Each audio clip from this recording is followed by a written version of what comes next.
He is Indiana County Commissioner Rod Ruddock, kind enough to join us this morning. Commissioner, good morning. Good morning, Todd. How are you? Wonderful, wonderful. You know, the next time we speak, there will have been an election. That's right. November 5th is the election date, and obviously there's a lot of work going on in the county in preparation for the election. I just left the courthouse, and there's a lot of scurrying around getting everything in place. It's a great effort on a lot of people's part to get this thing rolling along, but we tend to get through each election without any problems, so I assume this year will be the same. Yeah. Down through the years, of course, Indiana County has, especially in the last 10 years or so, been right at the forefront of running elections correctly, I guess is the way to put it, because always out ahead of what the state is going to come at you next. Indiana County sort of anticipates that. Well, I'd like to think we set the standard a number of years ago when we decided to stay with the optic reads and have a ballot backup. Now that's been really set up across the board in the state and many other states too. And that's the way to do business, frankly. And I'm glad we were wise enough to do that a number of years ago. Sure. And while we're talking about elections, I was just going to mention there is one polling place change, and that will be for Cherry Hill number 2. The old polling place was the Mahoning Hills Senior Center, and the new polling place is going to be the Clymer Fire Department. All right. And I thought I would get that out to the members of the community. We did mention it in our meeting last week, but it's always good to have both media support teams out there working on our behalf. Absolutely. Okay. So what are some of the topics we are dealing with in Indiana County right now that are top of your mind? Well, let me start out with some positives. We're pleased to announce that Barb Rado, who works for Domestic Relations, last week was awarded the Mary Kinkle Award for Excellence. She works down in the atrium right now, but as part of the county team. And she was selected to be awarded the Administrator for Excellence for the Pennsylvania Child Support Program. So. Wow.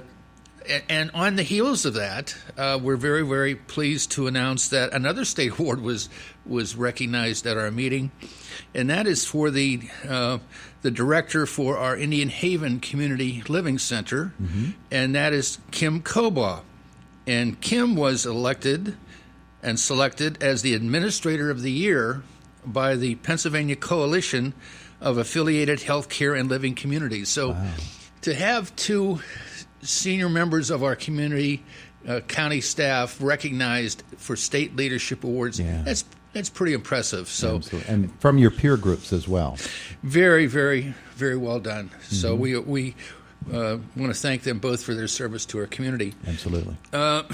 Everyone, I believe, has already experienced the opportunity, at least, to go and visit the wall that heals that left here yesterday, and I just want to commend all those who had some part in bringing that wall to Indiana County and presenting recognition of those service members and families that have gone through an experience that is very, very difficult war, as everyone knows, the Vietnam War. Absolutely. And I believe it was words from Post 141 of the Legion in Indiana read the names of the 41 Indiana County residents that were killed in that war. So that's a tough remembrance for a lot of people that knew some of those members who are on that wall. But again, it was a great opportunity to go back and reflect. Sometimes it's hard for a lot of individuals, but it's good that we're doing things like that in Indiana County. Yeah. Just a couple of other items I would make mention of this morning. I want to at least recognize the talents that volunteers from Indiana County, under the direction of our County Commissioner, Shereen Hess, in presenting Summit 3 of the Sustainability Plan for Indiana County. Shereen Hess has received a lot of recognition for this program, and across the state, Indiana County is recognized for the efforts of the volunteer team and agencies that have stepped up to the plate. I always like to get baseball into my comments. I see that. I see that. But we're very, very pleased that is continuing. We had a great turnout for that at Rustic Lodge a couple of weeks ago, and we're hopeful that continues and brings more economic growth and environmental sense to Indiana County. Yeah, So, absolutely. I want to just make a comment. There was an article that talked about our I have a couple of real personal projects we're trying to complete. One is the Conservation District building and relocation of that site to the complex for the ICTC. And we ran into a little bit of a snag.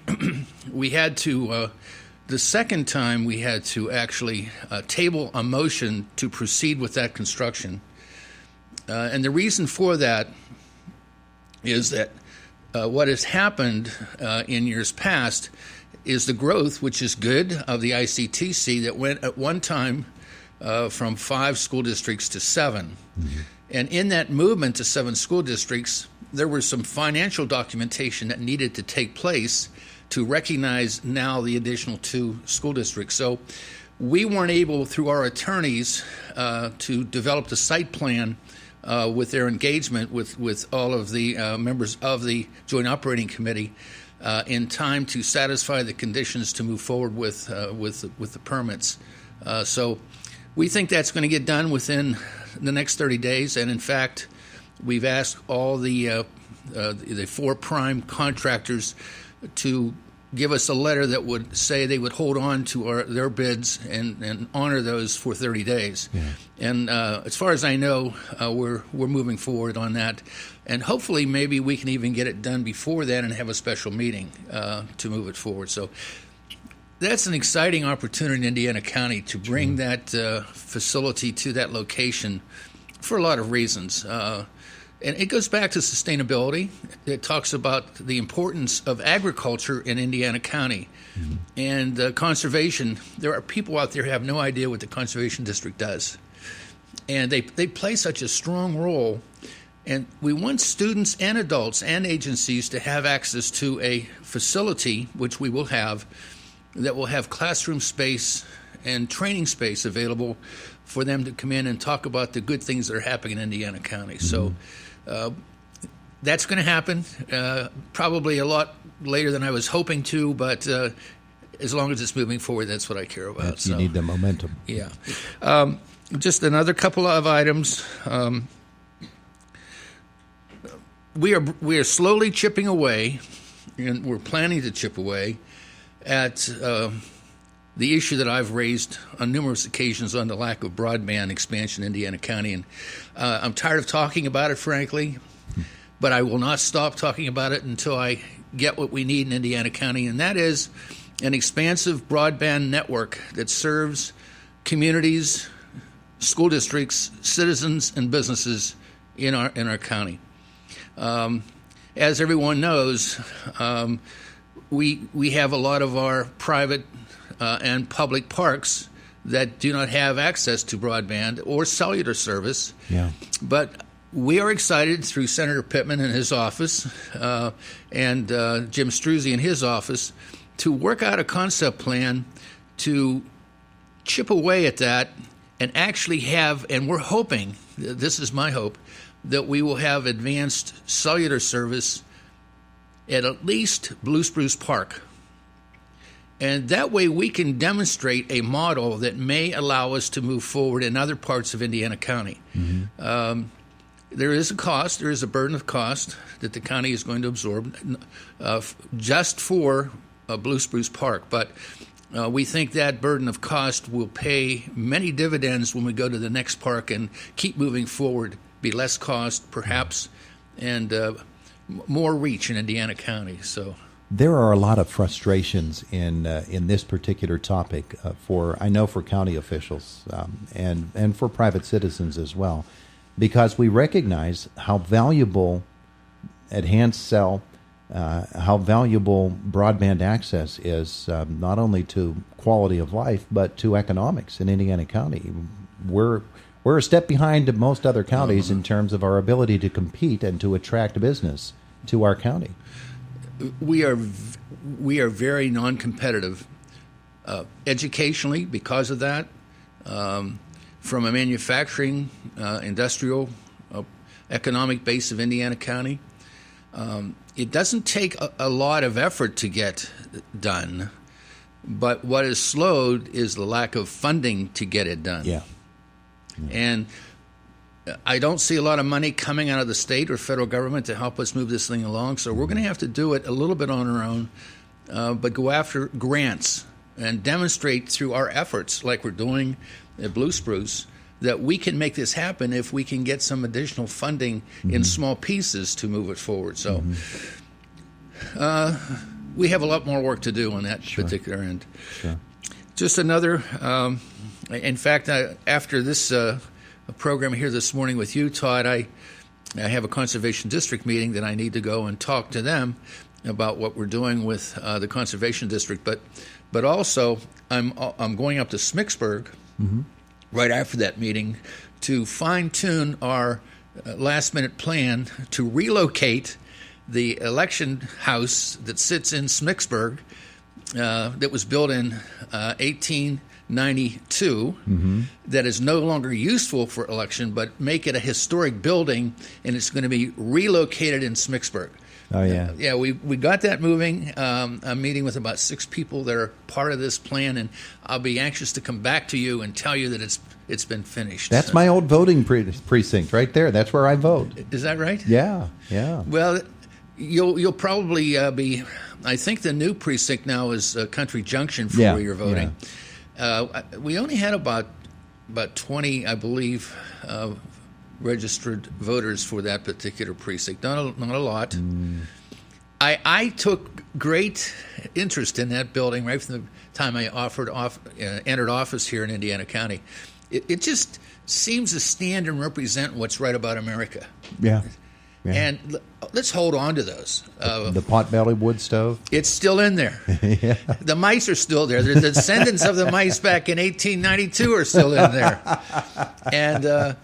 And we were challenged a little bit by the state, who wanted to come in and take a look at our facilities. And when I took them on a tour of that building, the gentleman who I had a chance to discuss with about ADA compliance and parking and accessibility and all those kind of things looked at me and he says, "This hardly meets the standard." And I said, "Well, it depends what your standard is. If the standard is your standard, it may not.